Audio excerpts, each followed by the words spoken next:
Welcome to the Lean Blog Podcast. Visit our website at www.leanblog.org. Now, here's your host, Mark Graban. Hi, this is Mark Graban. Welcome to episode 316 of the podcast for August 29th, 2018.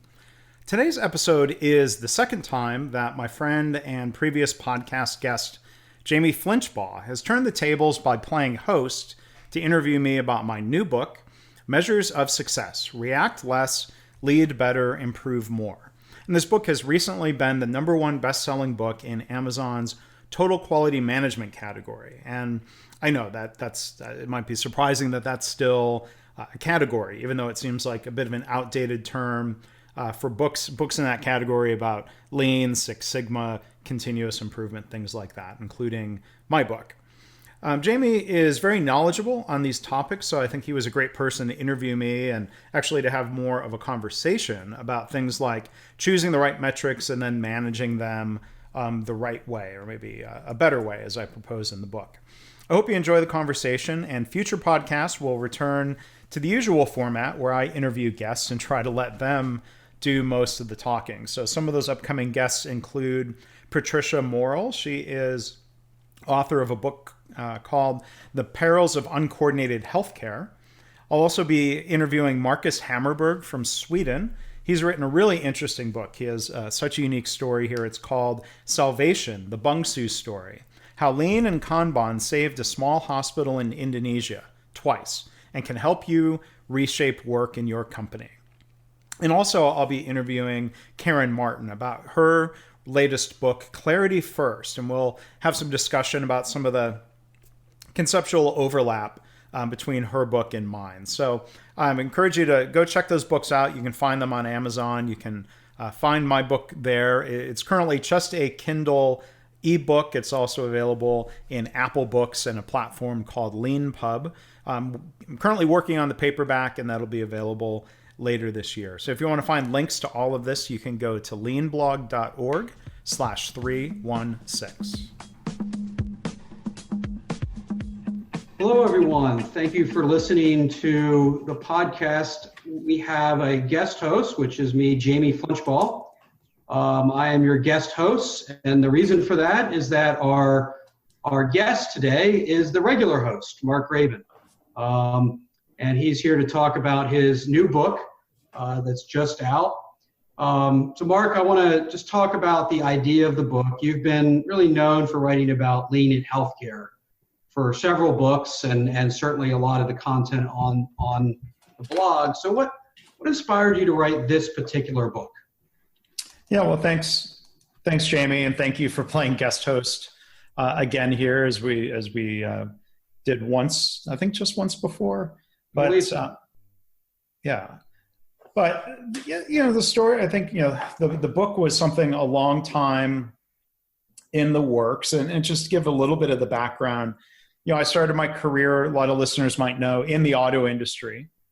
And when I was at General Motors in 1995 on the shop floor at GM, they had control charts, statistical process control charts. These are methods that date back well into the early 20th century. And so statistical control SPC charts have traditionally been used to measure and help manage quality of manufactured processes. And then GM was starting with kind of a lean journey, and my career has really been focused on lean.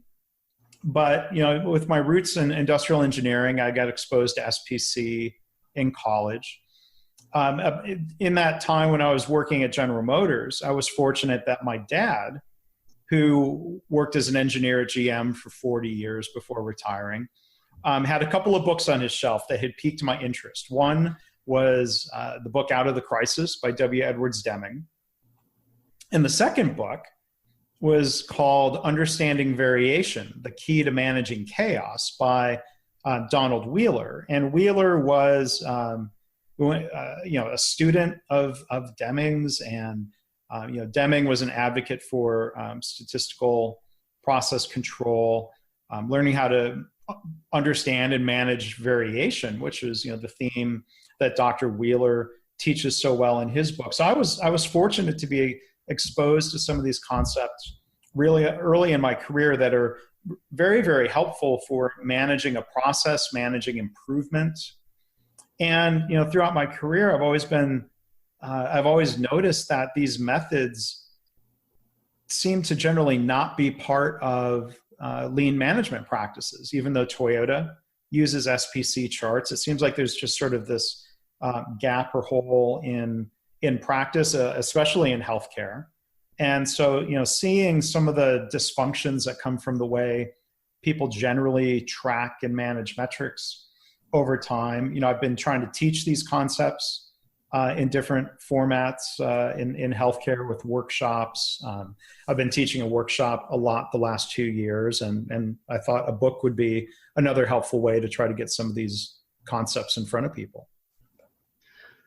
Excellent. So the idea of where this fits, the fact that you see many people in the lean world not really appreciating the role of SPC charts. I remember back in the beginnings of our Chrysler operating system 25 years ago that it was one of our 4 fundamentals that we listed.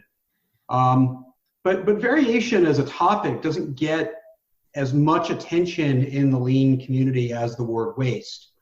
So maybe could you help us understand, where does variation fit into this universe of lean thinking?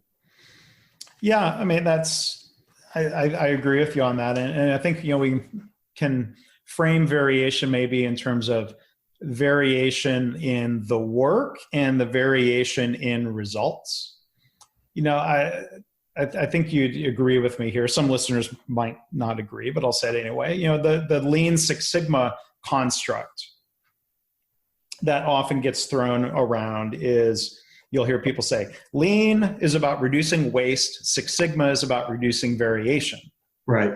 Like, well, Six Sigma does focus a lot on reducing variation. Some people might consider statistical process control to be a Six Sigma tool, even though, again, it predates even the TQM days when SPC was a big part of TQM.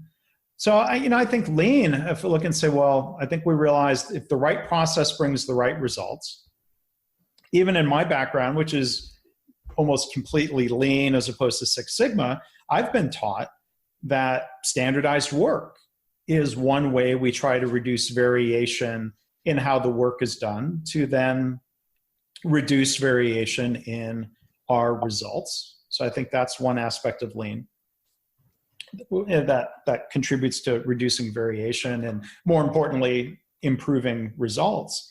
But if we look at variation in metrics, and this is a big theme of my book, Measures of Success. If we're looking at a chart, whether it's on the shop floor, in a nursing unit, in the executive suite, one lesson that Dr. Wheeler teaches so clearly is that there is variation in every metric. I think the question is, well, how much variation is typical or routine? And SPC charts, or in my book, I've adopted Wheeler's terms, process behavior charts. A process behavior chart helps us understand, from a baseline of data, here's the range in which our metric is varying or fluctuating. The same process, even if it's a very, very consistent process, won't always generate identical results. So there's variation in results due to many, many different factors in our system.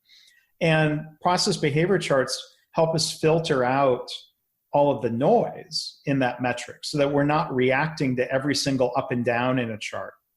We can use the basic math and principles of process behavior charts to see when there's been a meaningful change in our system. So part of, going to the subtitle of the book, react less, lead better, improve more. If we react less, we don't react equally to every up and down in a chart.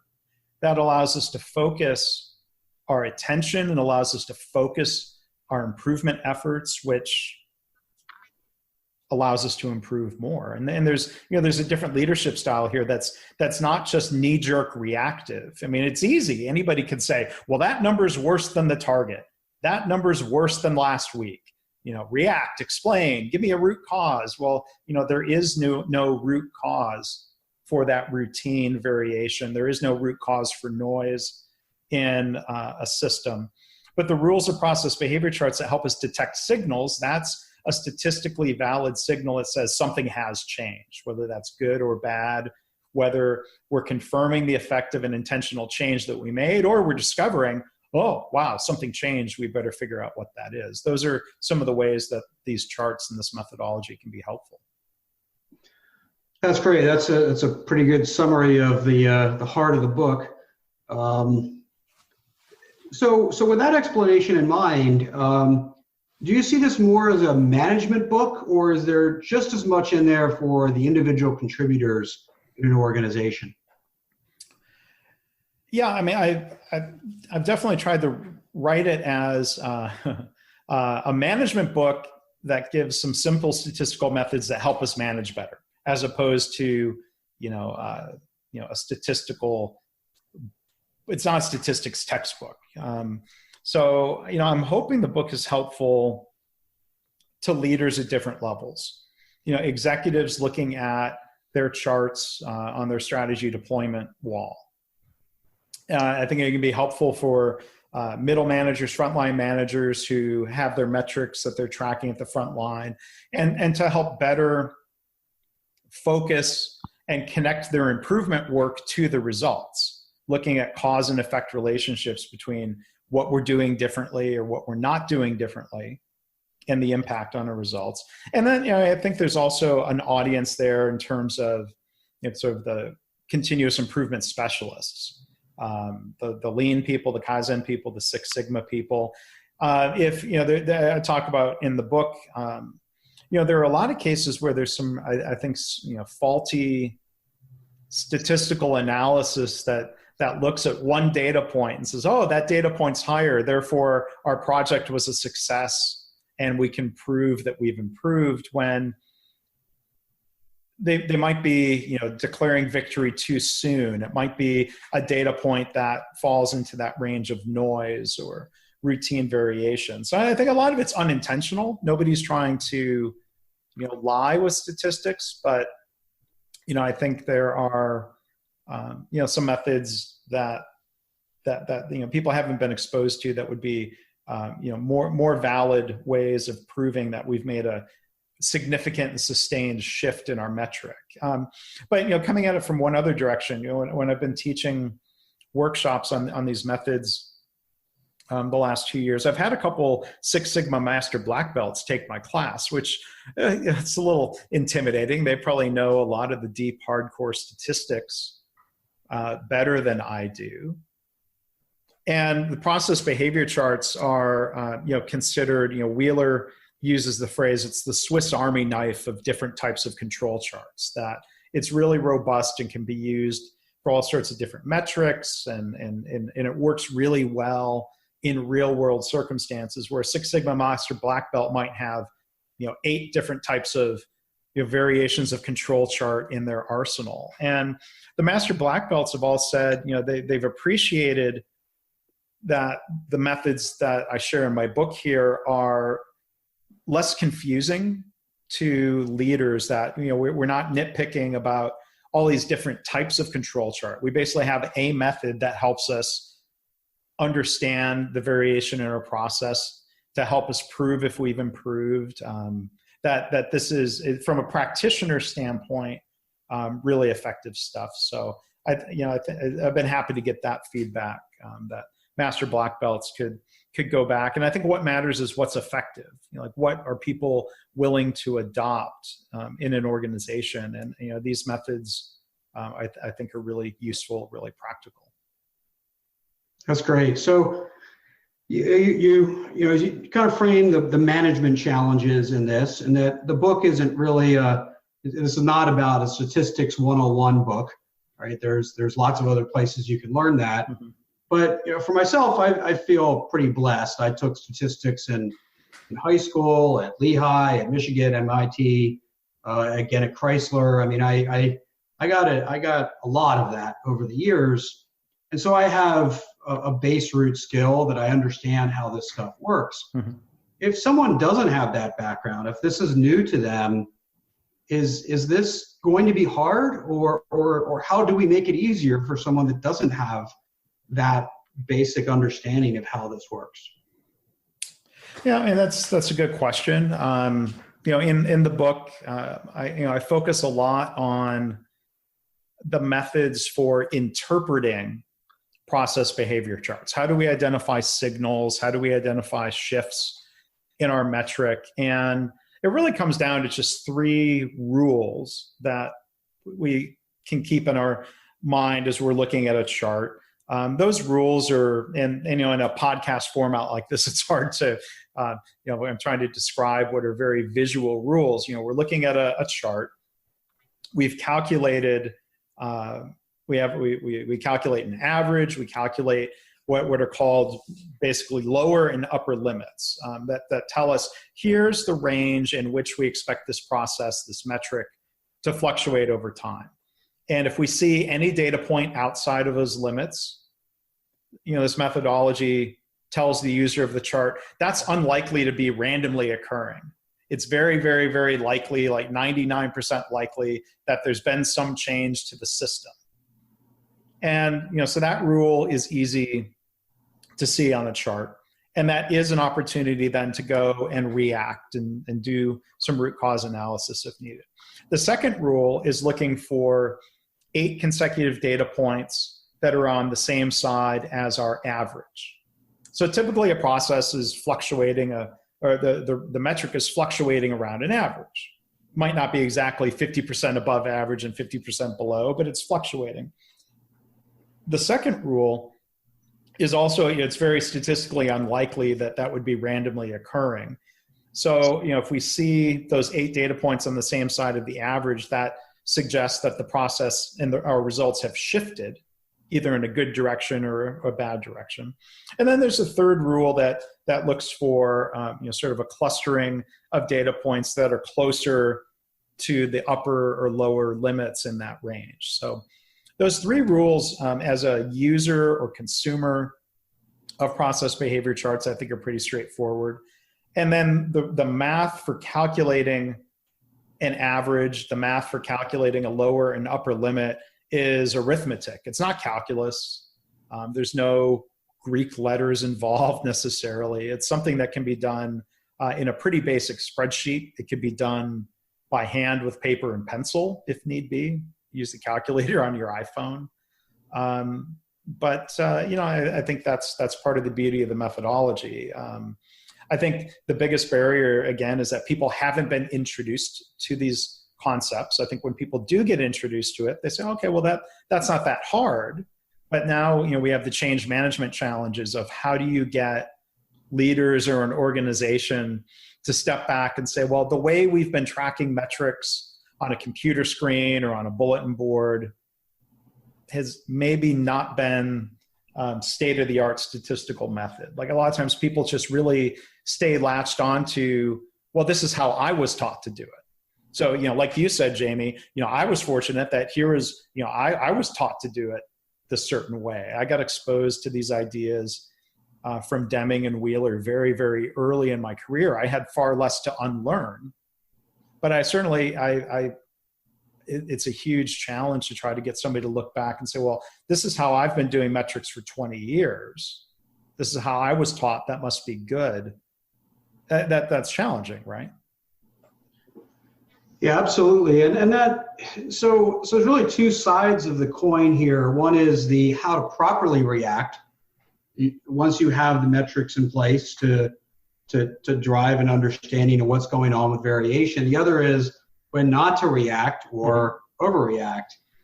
And that part almost seems harder than the how to react part. So whether it's, whether your kid brings home a bad report card, or you have a quarterly miss on your financials, or you have a really upset customer, you have these one-offs that feel like you're compelled to act. Right. And what you're really saying is don't necessarily react just to single data points. Mm-hmm. That sounds very difficult. So what's your advice on that side of the coin? Yeah. The what Well, not? and this is something where, like, over the last 5 years, when I've really, started making more effort to try to teach these methods in different formats. I've given, some, short talks at some conferences. And I think the way I was explaining the idea of don't overreact to any single data point was leaving the impression, I could tell from the questions I was getting at the end, of like, so you're saying if it's just noise, then there's nothing we can do about it? And I realized I was accidentally leaving that impression. And so I've tried to kind of frame it differently. If we're not reacting to a single data point, like we're not wasting time asking for a root cause for a relatively small change in a metric. But if we're looking at our average performance for a metric, if we're looking at the range of our lower and upper limit that are calculated from the voice of the process, we might have a process that's, I see this a lot, where people set a goal that's suspiciously close to last year's average performance. Right. And the old rule of thumb might have been well, you need to react every time the metric is worse than the target. And so now you draw a process behavior chart and you see the metrics fluctuating around the average. It's a predictable process that's likely to continue fluctuating around that average and within those limits. And I'd look and say, well, if this process is not meeting our target, our customer need, however that target is set, half the time, we certainly need to improve the process or improve the underlying system. And this is where, I think in the book, I try to connect, to less reactive, more systematic methods of improvement. Like, listeners here would recognize, A3 problem solving. They might recognize the language, that Toyota uses of having a gap. We can close that gap by understanding our current state, our current process. We're going to propose some changes to that system that we think will boost the average performance of that system. So, there's terminology that, has been made more popular in lean healthcare circles when we talk about, in the context of lean management systems, driver metrics and watch metrics. I don't know. Do you hear that terminology in other settings? Not a lot, but I think it's pretty self-explanatory, those terms, though. Yeah. So, a driver is a metric where it's not meeting the target. And so you need to drive improvement through A3s. And then a watch metric is something that is meeting performance goals, and we're just watching to see if it degrades. And where I think people get tripped up is with a driver, they might be reacting to every single data point that fluctuates just a little bit below the target. And then they demand, well, you need to find a root cause. And that root cause might not be there. And then they end up wasting a lot of time. And then the metric fluctuates back into the green range for no reason other than it just fluctuates. And so I think, using the 3 rules of process behavior charts are a better indication of when something has changed. But if we have a chart that's, a metric that's not consistently in that good performance range, we're still going to drive systematic improvement instead of reactive improvement. And then, the other thing I would say about the watch metric is, the best situation, and this is easier to visualize than to say verbally, but if we have a metric where up is good and the lower limit of our process behavior chart is better than the target, I can feel really confident that that predictable system is going to continue to always exceed our target. Where process behavior charts help is that we can look for these signals that the system is degrading and react before performance dips below the target. And so, the way I see a lot of people articulating rules of thumb is that, well, watch that metric until it's no longer better than the target. And that might be kind of a late, slow reaction compared to using the process behavior rules that tell us, well, the system is degraded. It's still better than the target, but we need to react so we can put things back to where they were. Does that? Yeah. So, I mean, a lot of this comes down to problem statements where, a shift the mean problem statement's different than a variation reduction problem statement is different than a trend problem statement. So, so that it's I guess it's not about not reacting, it's about how to react. Yeah, and I think knowing like when to ask for a root cause for that day, that week, that month, as opposed to stepping back and saying, we need to improve the underlying system. Those are different reactions. Yep, absolutely.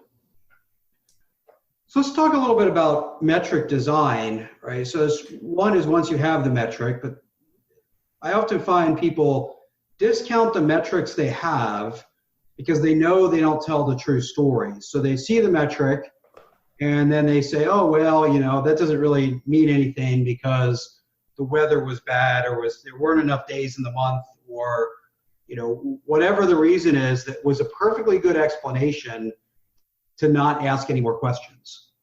And so, is that because, we just don't know how to design good metrics?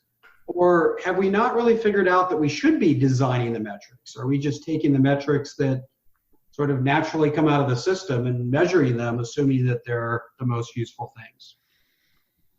Yeah, I mean, that's a good question. And, there are really good books out there, if we're looking in the context of strategy deployment, of asking, what should we measure? Can we have a balanced scorecard? I mean, there's a book going back in time, The Balanced Scorecard.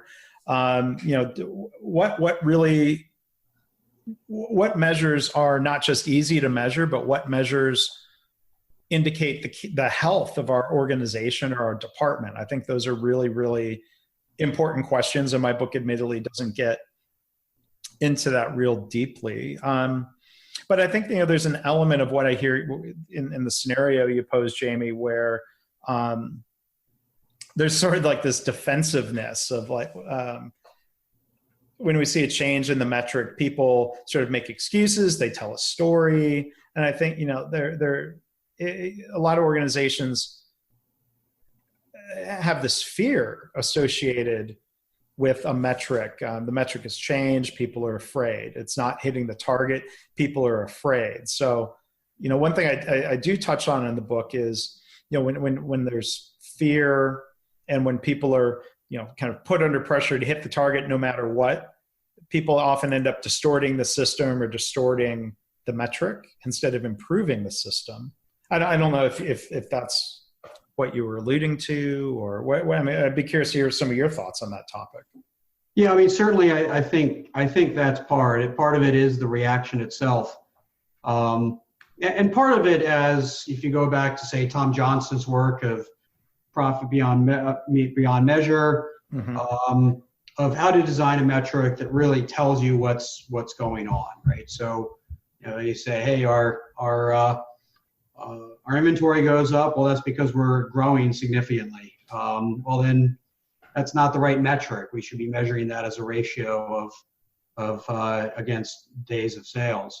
So the design of the metric, when people start to discount it, I usually start to ask, how do we incorporate those things that are excuses and legitimate excuses into the metric itself without turning it into a convoluted thing that nobody can ever recognize again.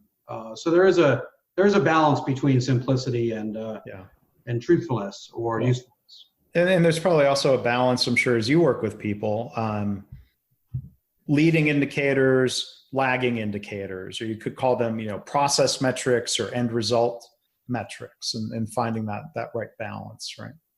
Yeah, because obviously you need to know, where those end metrics are taking you. But ultimately, they might cause you to react, but they're not going to tell you how to react. That's where the leading indicators should be more informative. Yeah, because if a company, whether it's big corporation, small business, nonprofit, hospital, is measuring just their monthly or quarterly bottom line number, knowing that profitability is higher, and saying, well, okay, is that noise or is that a signal? Either way, that doesn't necessarily point you in the right direction of the different levers you would need to pull, or the different improvements you would need to make to either increase revenue or reduce cost. And you can sort of continue breaking down the components of bottom line profit into things that can be measured more frequently at value stream or business unit or department levels, right? Absolutely. So it kind of leads into another question, though, is related to that financial look on performance and what we measure there. How much of the reaction mentality is dependent, although it may not be driven by short-term thinking from Wall Street or activist investors, knowing it doesn't matter what the trend is. This quarter, people are either going to react or they're not, and that's fundamentally outside my control. So how does that influence the behaviors that you're seeking through the book? Yeah, I mean, that's a good question. I mean, because a lot of the financial news is really focused on 2 data point comparisons, whether it's profitability, stock price, the market, economic indicators. Housing starts are down 2.1%. That probably doesn't mean the housing market is in a total free fall. I mean, it's a data point. And, process behavior charts put data into better context. So we could see, is that worth freaking out about? Like in some settings, a 2.1% change could be a very meaningful number. And in some settings, 2.1% is just the typical fluctuation. It's down 2.1%, but last quarter it was up 2.4%. Like, well, it just maybe fluctuates like that. So, I think I think whether it's a financial metric or, a safety metric, a quality metric, any other things that we should be measuring in our balanced scorecard, I think we'll do better, to understand when a change in the metric is meaningful or not. I'd be curious. I mean, you're making me think and wonder, is there an investment strategy around being, sort of a contrarian to other people's overreactions to a single data point? If a company's profits are down last quarter and lots of people are selling off, and we look at a chart and say, it tends to fluctuate and it's probably going to bounce back next quarter, is that a buying opportunity? I'm by no means a stock picker or an investor, but I don't. Maybe there's opportunity. I do know those strategies exist, and that's why we have plenty of statisticians involved in funds today. But I mean, if we believe in the efficient market theory, knowledge of variation would be baked into the collective wisdom of the market, but maybe not. It would. We would hope it eventually would. So speaking of another sort of meta factor, you mentioned in the book big data, which of course is just a fancy name for we have more data today than we used to have. Right.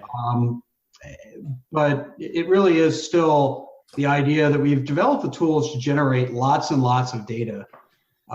We probably lack the tools to turn it into information. And the field of data science, which is really a combination of statisticians plus computer scientists, is attempting to change that through AI and other methods. Mm-hmm.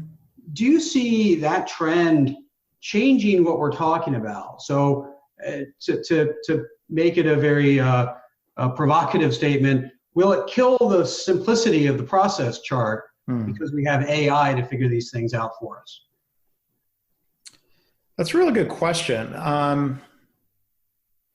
One of my classmates from my year at MIT, a friend of mine, John Miller, who's done a lot of Lean and Six Sigma work in his career, the last couple of years has taken a big interest in a lot of this, big data analytics.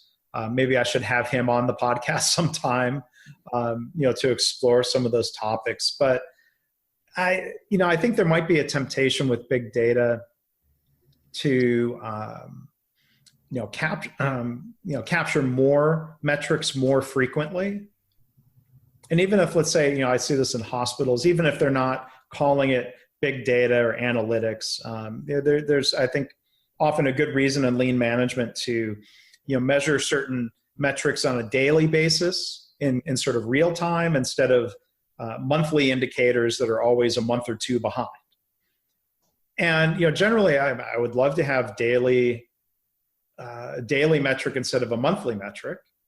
But I would use the methods of process behavior charts to not overreact to those daily fluctuations, which are going to tend to be bigger than a monthly fluctuation.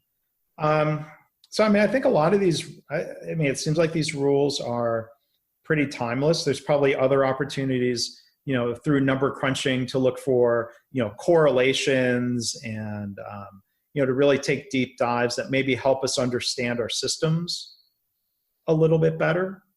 So I don't know enough about some of those other topics to say. I don't think it makes these rules for detecting signals in a metric. I don't think it makes it obsolete, but maybe there's a way of, sort of answering questions around the causes of variation in a system that might only come from a really deep analytical number crunching of, looking for, correlations in customer behavior and demographics and things that might be useful that these charts wouldn't tell you. Because like, I think you said this earlier, and I'll amplify the idea, a process behavior chart will tell you something has changed. It won't tell you what changed.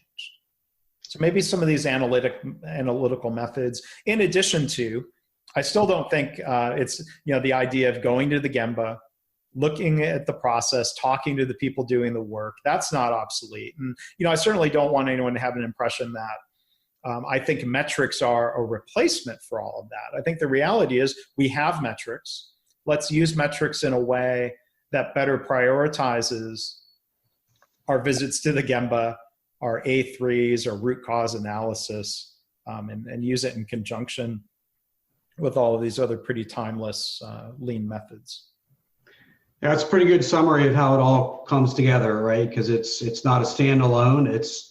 It's one tool leads to a next, and one question leads to another question, and all this has to fit together in the universe in which we operate. Yeah.